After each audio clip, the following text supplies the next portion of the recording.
kipindi hiki cha Salam Masal Khair, ambapo kwamba hapa nakupa fursa msikilizaji ili uweze kutuma ujumbe wako, arafa yako, uweze kupiga simu hewani. Na tumefungua laini zetu sasa hivi ndani 0727444454 au 0738648881.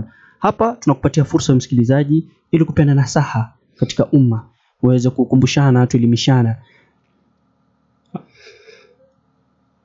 Ala kulli hali, katika kipindi kama hiki insha Allah taala tunazidi tu katika awamu ya pili kama hii kurudisha durusu mambo kadha wa kadha, ikiwa ni katika baadhi ya vitu ambavyo kamba vinajenga jamii, ni vitu ambavyo kamba vitapeleka mbele mambo kadha wa kadha. Kikumbuka kama jana tuliweza kuzungumza kidogo kuhusu mambo ambayo kwamba vijana walikuwa wameweza kufanya hapa katika mitaa ya Nairobi.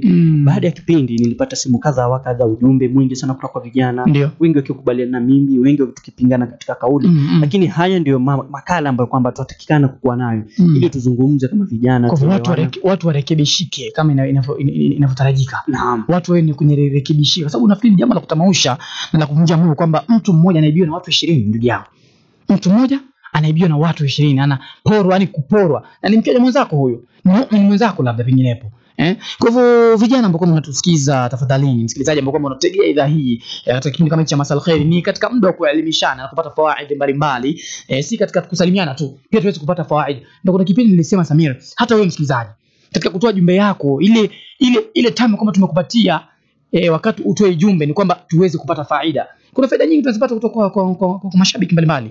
Nafikiri mashabiki wingi sana ambao kwamba kwa wakati mwingi wanakuja hewani, wale ambao wanatuma jumbe. Kuna baadhi ya vitu ambao kwamba kwa muda mrefu Samir hatuvijui na tunapata faida kutoka kwao. Kwa hivyo ni muda kwako msikilizaji uje hewani au tume jumbe fupi, au vile vile utuambie kwamba ujumbe wako kwa wanajamii kwa ujumla ni gani. Naam. Mwezi wa Ramadhani umefika kwa nuru, basi ukaribie kwa shauku na furaha. Ramadhani ni mwezi wa baraka na rehema, ndani yake hushuka pepo za aya za Qur'ani. Wakati wa magharibi hadi iftar, baada ya saumu yenye kujaza ukarimu. Tende na maji ndio mwanzo mzuri, kisha dua hufungulia milango ya peponi. Baada ya isha uswali tarawih huongozea rehema roho, kwani ni sifa kwa Mola. Tunatafuta radhi za Allah, tunainuka kwa nuru yake, katika sajda ya upendo tunakuta siri zake. Na ni usiku wa Lailatul Qadri, bora ya usiku wote, ndani yake hushuka amani na maombi hukubaliwa. Rehema hushuka, madhambi husamehewa, na hatima ya mja huandikwa kwa mwanga. Basi uje kwa ikhlasi, faidika na wakati wake, huenda milango ya pepo ikafunguliwa kwako.